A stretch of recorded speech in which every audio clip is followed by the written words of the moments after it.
હું છું સોનલ દમણિયા અને તમે જોઈ રહ્યા છો આપણી YouTube ચેનલ। મિત્રો જે ટાટ એચએસ એટલે કે ટાટ હાયર સેકન્ડરીની જે તૈયારી કરી રહ્યા છે ને જે મિત્રોને ઇકોનોમિક્સ વિષય છે એ તમામ મારી સાથે તૈયારી કરી શકે છે।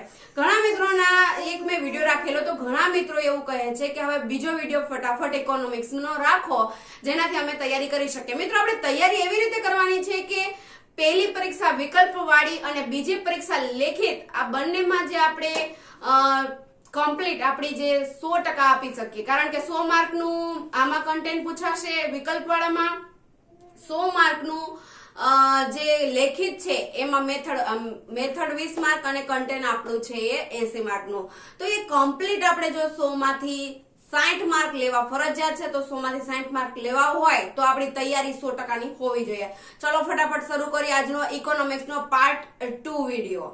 તો આગળ આપણે જોવાના છે આકૃતિના પ્રકારો। તો આકૃતિના 6 પ્રકારો છે। આવો પ્રશ્ન આવી શકે છે કે આકૃતિના પ્રકારો કેટલા છે તો વિકલ્પમાં આપણને આવડી જવો જોઈએ કે 6। હવે આપણને લેખિતમાં પ્રશ્ન પૂછી શકે કે આકૃતિના પ્રકારો કેટલા છે, દર્શાવો, સમજાવો। તો પહેલું છે ચિત્રાકૃતિ, બીજું છે છૂટાછવાયા બિંદુઓ અથવા વિકર્ણ દર્શાવતી આકૃતિ, ત્રીજું છે સમય આધારિત અથવા અન્ય પરિબળ આધારિત રેખાકૃતિ, ચોથું છે વર્તુળ આકૃતિ, પાંચમું છે સ્તંભ આકૃતિ, છઠ્ઠું છે વૃત્તાંશ આકૃતિ। પણ મિત્રો તમે જો વાંચતા હોય તો તમને ખ્યાલ છે કે 12મા ધોરણનું જે ઇકોનોમિક્સ છે તો 12મા ધોરણના ઇકોનોમિક્સમાં આ ત્રણ જ આપણને સમજાવેલા છે, મતલબ કે આ ત્રણ જ ભણાવવામાં આવેલા છે। આ જે ચિત્રાકૃતિ છે, છૂટાછવાયા બિંદુ અને વિકર્ણ દર્શાવતી આકૃતિ છે, વર્તુળ આકૃતિ છે એ આપણે આમાં આવતું નથી। એટલે આપણે પણ જો 12મા ધોરણના ઇકોનોમિક્સમાં તૈયારીમાં લેવા હોય તો આપણે પણ આ ત્રણ જ લેશું, સમય આધારિત અથવા અન્ય પરિબળ આધારિત રેખાકૃતિ, સ્તંભ આકૃતિ અને વૃત્તાંશ આકૃતિ। તો એમાં આપણે જોઈએ સમય આધારિત રેખાકૃતિ શું કહેવા માંગે છે। સમય આધારિત રેખાકૃતિ તો એમાં કે સામાન્ય રીતે રેખા આકૃતિ બે ચલ વચ્ચેના સંબંધની રેખા અને તેના ઢાળ દર્શાવે છે। શું યાદ રાખજો મિત્રો, સામાન્ય રીતે રેખા જે છે રેખા આકૃતિ એ બે ચલ વચ્ચેના, બે ચલ એટલે કોણ તો કે x અને y, આ બે ચલ વચ્ચેના સંબંધની રેખા અને તેનો ઢાળ દર્શાવે છે। દાખલા તરીકે માંગ રેખા, પુરવઠા રેખા। હવે એક ખાસમાં ખાસ આ યાદ રાખવાનું છે, સ્વતંત્ર ચલ x ધરી પર હોય, પરતંત્ર ચલ y ધરી પર હોય। એટલે એ પણ આવે છે કે x ધરી પર કયો ચલ હોય અને y ધરી પર કયો ચલ હોય। તો x ધરી પર સ્વતંત્ર ચલ, y ધરી પર પરતંત્ર ચલ। હવે જે મેં કેવી રીતે યાદ રાખેલું છે, કારણ કે સિમ્પલ જો યાદ ન રહે તો તમારે એ રીતે યાદ રાખવાનું, સ્વતંત્રનો સ અને x માં પણ સ આવે છે, મેં એ રીતે યાદ રાખેલું છે એટલે કોઈ હેડક વગરનું યાદ રહી જાય। આવી રીતે કોઈ બી વસ્તુ યાદ રાખો એટલે તકલીફ ન પડે। પછી તો કે વસ્તીની સંખ્યા, અહીંયા ઉપયોગ ક્યાં ક્યાં થાય છે તો એ બી આપણે લઈ લઈએ। મેં બધું ટૂંકમાં લીધેલું છે, ટૂંકમાં એવી રીતે કે આપણે મૌખિક સમજાઈ શકીએ પણ મેન જે છે ને એ વસ્તુ મેં લઈ લીધી છે। તો એમાં છે આકૃતિની સંખ્યા, ફુગાવાનો દર, સાક્ષરતાનો દર વગેરે દર્શાવવા આકૃતિનો ઉપયોગ થાય છે। એ પણ પૂછી શકે ને કે સમય આધારિત રેખાકૃતિ છે તો એનો ઉપયોગ ક્યાં ક્યાં થાય છે તો એનો ઉપયોગ આપણે આજે જોયું એટલી જગ્યાએ એનો ઉપયોગ થાય છે। ઓકે, પછીનું છે સ્તંભ આકૃતિ અને તેના પ્રકારો। હવે આ મેઇન પ્રશ્ન છે કારણ કે આમાં પેટા પ્રશ્ન પણ નીકળી શકે છે। સ્તંભ આકૃતિ પહેલા આપણે જોઈએ કે સ્તંભ આકૃતિ કોઈ એક ચલના મૂલ્યની વિવિધ વિભાગો વચ્ચેની વહેંચણી દર્શાવે છે। શું દર્શાવે છે પહેલા સમજજો મિત્રો, કોઈ એક ચલના મૂલ્ય એટલે કિંમત, કે કોઈ એક ચલ છે એની કિંમત છે એના વિવિધ ભાગો વચ્ચેની વહેંચણી દર્શાવે છે। એટલે કે કેટલી ભાગો વચ્ચે વહેંચાયેલું છે એ વહેંચણી દર્શાવે છે। ઓકે, તો કોઈ એક ચલના એટલે કે તમે કોઈ ચલમાં તો કોઈ બી લઈ શકો x y।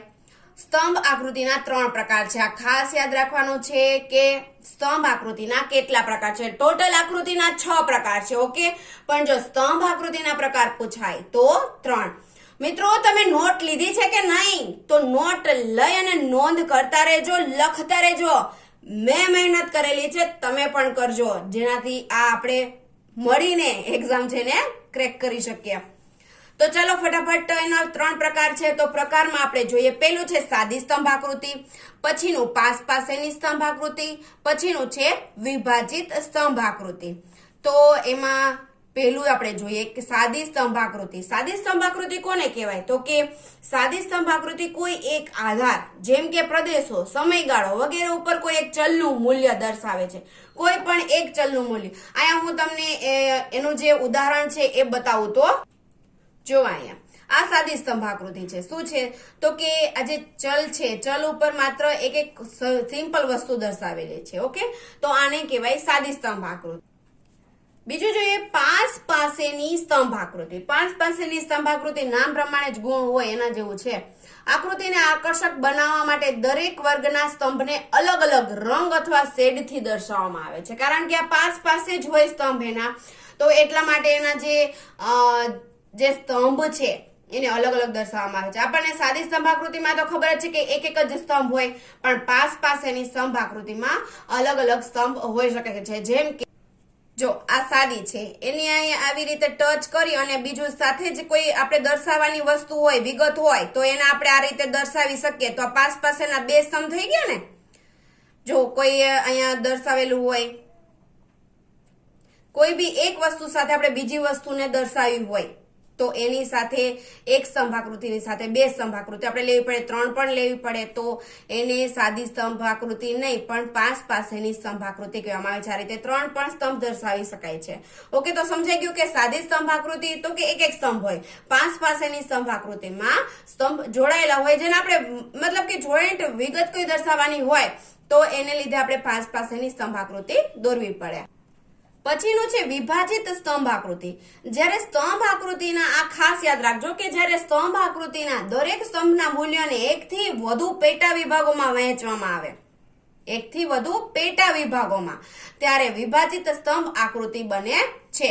મતલબ કે જ્યારે એક આપણે સ્તંભ દોરીએ છીએ એને જ ભાગ પાડી અને બીજું એમાં જ એમાં મૂલ્ય દર્શાવવાનું હોય, ત્યારે એને વિભાજિત સ્તંભ આકૃતિ કહેવામાં આવે છે. જેમ કે તો વિભાજિત સ્તંભ આકૃતિમાં સ્તંભ એક જ છે પણ એનું વિભાજન કરવાનું છે. જેમ કે કોઈ બી આપણે વસ્તુ સરખાવી હોય, દાખલા તરીકે ગ્રામ્યમાં અને શહેરમાં, તો શહેરી અને ગ્રામ્ય લેવલે વસ્તુ કોઈ સરખાવી હોય તો એના માટે આપણે વિભાજિત સ્તંભ આકૃતિ દર્શાવવામાં આવે છે. જેમ કે જાન્યુઆરી ફેબ્રુઆરીમાં વેચાણ કેટલું થયું હતું, શહેરમાં વેચાણ કેટલું થયું હતું, ગ્રામ્યમાં વેચાણ કેટલું થયું હતું, માર્ચ એપ્રિલમાં વેચાણ કેટલું થયું હતું. તો એ આ રીતે દર્શાવવું પડે છે. કારણ કે શહેર અને ગ્રામ્ય 2 ટકાવારી પૂછાય છે, તો 2 આપણે પાસ પાસેના સ્તંભ આકૃતિમાં કે સાદી સ્તંભ આકૃતિમાં દર્શાવી નથી શકતા, પણ વિભાજિત સ્તંભ આકૃતિમાં આ રીતે આપણે ટકાવારી દર્શાવી શકીએ છીએ. જેમ કે આપણે અહીંયા આજે આ ચલ છે, ધરી છે, આ ધરી પર આપણે મહિનાઓ લખી દઈએ કે જાન્યુઆરી ફેબ્રુઆરી. ઓકે, અને અહીંયા આપણે વેચાણ એકમમાં લખી દઈએ કે આટલા એકમોનું વેચાણ થયેલું છે. તો એ રીતે પછી આપણે સ્તંભ દોરી શકીએ અને એનો ભાગ પાડી શકીએ કે 30% છે તો 30% શહેરનું અને 40% છે તો 40% ગ્રામ્યનું, અને ટોટલ કરીને જે 70% આવે એ આપણે લખી શકીએ એમાં. હવે સ્તંભ આકૃતિ દોરતી વખતે શું ધ્યાનમાં રાખવાનું હોય? તો કે દરેક સ્તંભ એક્સ ધરી પર સામાન્ય રીતે દોરવામાં આવે છે, જેના પર દર્શાવાતા પરિબળને આધાર કહેવાય છે. દરેક સ્તંભ છે એ એક્સ ધરી પર જ દોરવામાં આવે છે. આપણને ખ્યાલ જ છે કે આપણે આ રીતે જો આકૃતિ દોરતા હોય તો આ એક્સ ધરી અને આ વાય ધરી, તો સ્તંભ છે સામાન્ય રીતે આમ જ દોરવામાં આવે, કઈ આડા આવી રીતે દોરવામાં તો ન આવે. પરંતુ આજના આધુનિક યુગમાં કમ્પ્યુટરની મદદથી ઊભા સ્તંભના બદલે આડા સ્તંભ વાય દોરવાની રીત પણ ઘણી પ્રચલિત થઈ છે. એટલે હવે જો કમ્પ્યુટરની વાત કરીએ તો આ રીતે આપણે એક્સ ધરીને બદલે વાય ધરી પર પણ આડા સ્તંભ આ રીતે દોરવાની પણ રીત પ્રચલિત થઈ છે. એટલે કમ્પ્યુટર છે ગમે એ કરી શકાય. આ 2 જે વસ્તુ છે આપણે ધ્યાન રાખી શકીએ. પહેલામાં તો કે એક્સ ધરી પર જ સ્તંભ દર્શાવવામાં આવે છે. બીજું તો કે આધુનિક યુગમાં કમ્પ્યુટરને લીધે વાય ધરી પર પણ સ્તંભ દર્શાવી શકાય છે. દરેક ઉભો સ્તંભ માહિતીના ક્રમમાં જ દોરવામાં આવે છે. આમ પ્રથમ માહિતી માટેનો સ્તંભ ઉગમ બિંદુએથી પહેલો દોરવામાં આવે છે. જેમ કે આ આપણે ધરી, આ જે વાય છે અને એક્સ છે, આ જે એક્સ ધરી ઉપર આપણે સ્તંભ દોરીએ છીએ તો આ ઉગમ બિંદુ કહેવાય. તો તો આ ઉગમ બિંદુએથી જે અહીંથી જ શરૂઆત થાય, પહેલો સ્તંભ છે આ દોરવાનો હોય, માહિતી અહીંથી સ્ટાર્ટ થાય, તો એ કહેવામાં આવે છે કે ઉભો સ્તંભ છે એ માહિતીના ક્રમમાં જ દોરવામાં આવે છે. આ રીતે 1 2 3 4 અને પ્રથમ માહિતીનું જે છે સ્તંભ છે એ ઉગમ બિંદુ એટલે કે અહીંથી દોરવામાં આવે છે. હવે આપણે જે આ વાત બે જોઈ લીધી. બીજું શું તો કે સ્તંભ આકૃતિ દોરતી વખતે કોઈ આપણે મૌખિક લખી શકીએ એ બી લખવાનું. મેં તો આમાં જે બે મને આઈએમપી લાગેલી એ બે લખેલી હતી. મિત્રો આજનો વિડીયો અહીંયા સુધી જ. આ વૃત્તાંશ આકૃતિથી આપણે નેક્સ્ટ વિડીયોમાં લઈશું.